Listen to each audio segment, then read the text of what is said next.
Hi friends, நான் உங்கள் zoo. என்ன பார்க்க போறீங்கன்னா பீஸா பார்க்க போங்க.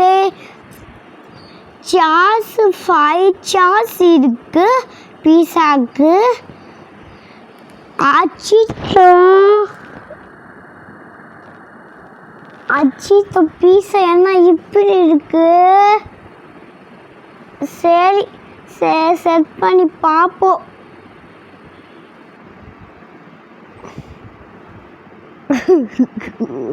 எங்க தாத்தா கறி இன்னும் வாங்கிட்டு வந்தாரு. நான் இது வாங்கிட்டு வர சொன்னேன். எங்க தாத்தாவை வாங்கிட்டு வந்தாரு. சூப்பரா இருக்கு.